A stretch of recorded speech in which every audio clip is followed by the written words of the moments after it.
ಮೊದಲನೆಯ ಪ್ರಶ್ನೆ, ಯಾವ ಹಣ್ಣನ್ನು ಹಾಲಿನೊಂದಿಗೆ ಬೆರೆಸಿದರೆ ವಾಂತಿಯಾಗುತ್ತದೆ? ಎ ಕಲ್ಲಂಗಡಿ, ಬಿ ಖರ್ಜೂರ, ಸಿ ಹಲಸು, ಡಿ ಬಾಳೆಹಣ್ಣು.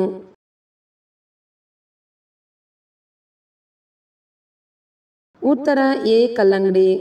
ಎರಡನೆಯ ಪ್ರಶ್ನೆ, ಯಾವ ಹಣ್ಣುಗಳು ರಕ್ತದಲ್ಲಿನ ಸಕ್ಕರೆಯನ್ನು ತ್ವರಿತವಾಗಿ ಕಡಿಮೆ ಮಾಡುತ್ತದೆ? ಎ ಬೆರ್ರಿ ಹಣ್ಣು, ಬಿ ಮೋಸಂಬಿ, ಸಿ ಕಲ್ಲಂಗಡಿ, ಡಿ ಸೀತಾಫಲ.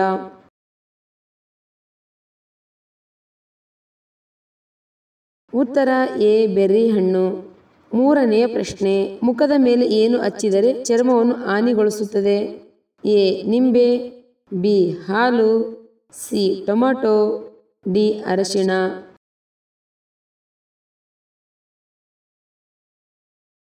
ಉತ್ತರ ಎ ನಿಂಬೆ. ಐದನೆಯ ಪ್ರಶ್ನೆ, ನೀವು ಯಾವುದು ಪ್ರತಿದಿನ ಉಸಿರಾಡಿದರೆ ಕ್ಯಾನ್ಸರ್ ಬರುವ ಸಾಧ್ಯತೆ ಇದೆ? ಎ ಸೊಳ್ಳೆ ಬತ್ತಿ, ಬಿ ಸಿರಿಗಂಧದ ಮರ, ಸಿ ಪೆಟ್ರೋಲ್, ಡಿ ಮರದ ಹೊಗೆ.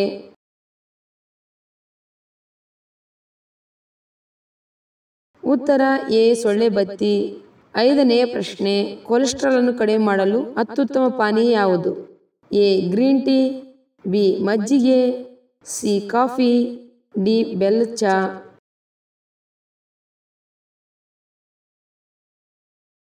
ಉತ್ತರ ಎ ಗ್ರೀನ್ ಟೀ. ಆರನೆಯ ಪ್ರಶ್ನೆ, ಯಾವ ಹಣ್ಣು ಹಲ್ಲುಗಳಲ್ಲಿ ಬ್ಲೀಚಿಂಗ್ ಏಜೆಂಟ್ ಆಗಿ ಕಾರ್ಯನಿರ್ವಹಿಸುತ್ತದೆ? ಎ ಮಾವು, ಬಿ ಹಲಸು, ಸಿ ದ್ರಾಕ್ಷಿಗಳು, ಡಿ ನಿಂಬೆಹಣ್ಣು.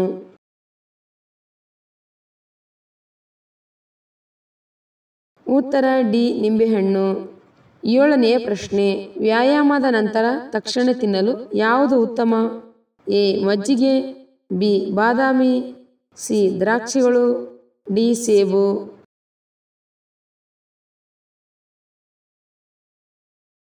ಉತ್ತರ ಬಿ ಬಾದಾಮಿ. ಎಂಟನೆಯ ಪ್ರಶ್ನೆ, ದೇಹದಲ್ಲಿ ಯಾವುದು ಕಡಿಮೆಯಾದರೆ ಹೆಚ್ಚು ಕ್ಯಾನ್ಸರ್ ಬರುತ್ತದೆ? ಎ ನೀರು, ಬಿ ಆಹಾರ, ಸಿ ರಕ್ತ, ಡಿ ಉಪ್ಪು.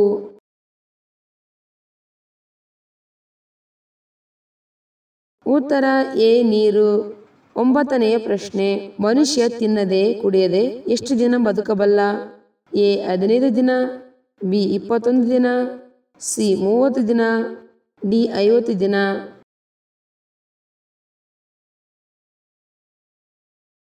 ಉತ್ತರ ಬಿ 21 ದಿನ. ಹತ್ತನೆಯ ಪ್ರಶ್ನೆ, ನವಜಾತ ಶಿಶುವಿನ ದೇಹದಲ್ಲಿ ಎಷ್ಟು ರಕ್ತ ಕಂಡುಬರುತ್ತದೆ?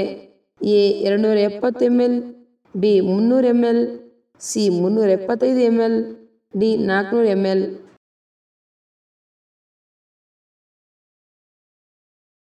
ಉತ್ತರ ಎ 270 ml.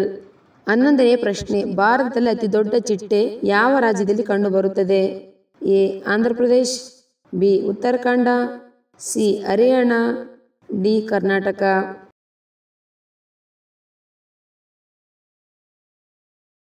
ಉತ್ತರ ಬಿ ಉತ್ತರಾಖಂಡ. 12ನೇ ಪ್ರಶ್ನೆ, ಯಾವ ಮರದ ಎಲೆಯನ್ನು ಹಚ್ಚುವುದರಿಂದ ಬಿಳಿ ಚುಕ್ಕೆ ತಕ್ಷಣ ಗುಣವಾಗುತ್ತದೆ? ಎ ಬಿದಿರು, ಬಿ ಸಿರಿಗಂಧದ ಮರ, ಸಿ ಅಶ್ವಗಂಧ, ಡಿ ಬೇವು.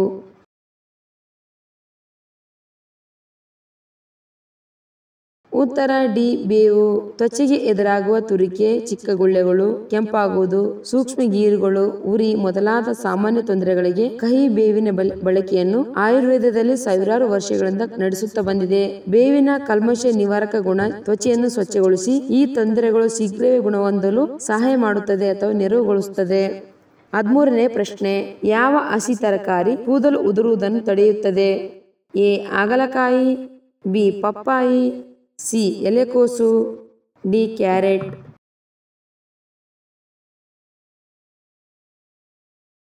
ಉತ್ತರ ಡಿ ಕ್ಯಾರೆಟ್. 14ನೇ ಪ್ರಶ್ನೆ, ಕಡಿಮೆ ನೀರು ಕುಡಿದಾಗ ಬರುವ ಮೊದಲ ರೋಗ ಯಾವುದು? ಎ ಸೆಬಿಸ್, B migraine, C cancer, D ಮಲಬದ್ಧತೆ.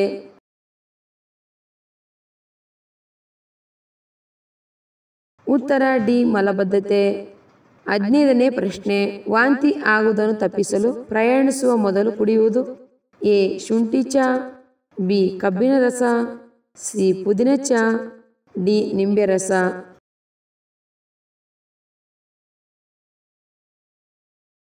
ಉತ್ತರ ಎ ಶುಂಠಿ ಚಹಾ.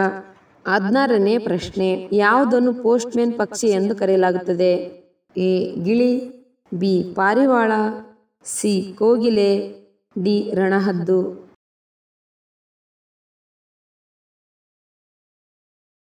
ಉತ್ತರ ಬಿ ಪಾರಿವಾಳ. 17ನೇ ಪ್ರಶ್ನೆ, ತಾಜ್ ಮಹಲ್ನಿಂದ ಭಾರತವು ಪ್ರತಿ ವರ್ಷ ಅಂದಾಜು ಎಷ್ಟು ರೂಪಾಯಿಗಳನ್ನು ಗಳಿಸುತ್ತದೆ? ಎ 5 ಕೋಟಿ, ಬಿ 10 ಕೋಟಿ, ಸಿ 20 ಕೋಟಿ, ಡಿ 26 ಕೋಟಿ.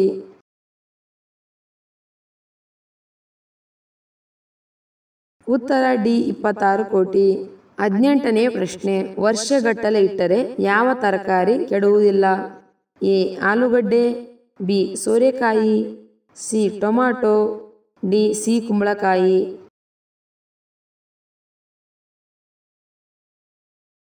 ಉತ್ತರ ಡಿ ಸಿಹಿ ಕುಂಬಳಕಾಯಿ.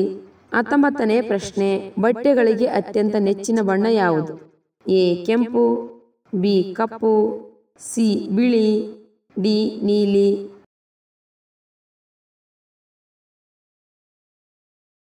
ಉತ್ತರ ಡಿ ನೀಲಿ. 20ನೇ ಪ್ರಶ್ನೆ, ಯಾವ ತರಕಾರಿಯನ್ನು ಫ್ರಿಜ್ನಲ್ಲಿ ಇಡಬಾರದು? ಎ ಕ್ಯಾರೆಟ್, ಬಿ ಈರುಳ್ಳಿ, ಸಿ ಮೊಟ್ಟೆ, ಡಿ ಜೇನುತುಪ್ಪ.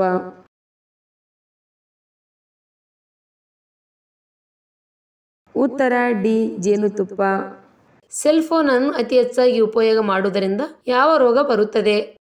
ಎ ಹೃದಯ ಸಮಸ್ಯೆಗಳು, ಬಿ ಮೆದುಳಿನ ಗಡ್ಡೆ, ಸಿ ಗ್ಲಿಯೋಮಿಯಾ, ಡಿ ಮೇಲ್ನ ಎಲ್ಲವೂ.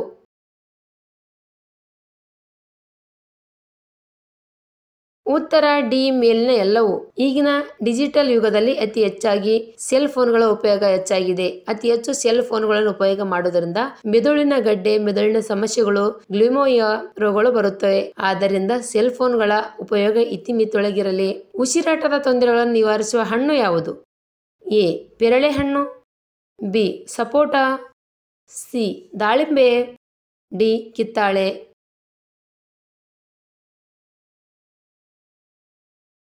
ಉತ್ತರ ಡಿ ಕಿತ್ತಾಳೆ. ಉಸಿರಾಟದ ತೊಂದರೆಗಳನ್ನು ನಿವಾರಿಸುವ ಹಣ್ಣು ಕಿತ್ತಾಳೆ. ಕಿತ್ತಾಳೆ ಮತ್ತು ನಿಂಬೆಯಂತಹ ಸಿಟ್ರಿಕ್ ಹಣ್ಣುಗಳು ಉತ್ಕೃಷ್ಟಕ ನಿರೋಧಕಗಳನ್ನು ಮತ್ತು ವಿಟಮಿನ್ ಸಿ ಯನ್ನು ಉತ್ತಮ ಮೂಲವಾಗಿದೆ. ಒಬ್ಬ ವ್ಯಕ್ತಿ ಸತ್ತಾಗ ಮೊದಲು ಸಾಯುವ ಅಂಗ ಯಾವುದು? ಎ ಮೆದುಳು, ಬಿ ಹೃದಯ, ಸಿ ಕಣ್ಣುಗಳು, ಡಿ ಶ್ವಾಸಕೋಶಗಳು.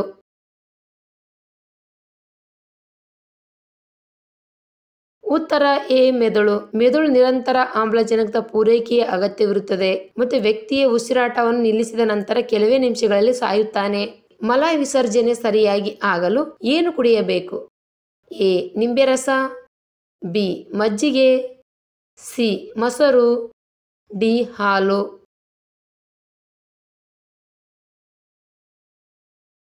ಉತ್ತರ ಎ ನಿಂಬೆ ರಸ. ಇತ್ತೀಚಿನ ದಿನಗಳಲ್ಲಿ ಸಾಮಾನ್ಯವಾಗಿ ಕಾಡುವ ಸಮಸ್ಯೆ ಅಂದರೆ ಅದು ಮಲಬದ್ಧತೆ ಸಮಸ್ಯೆ.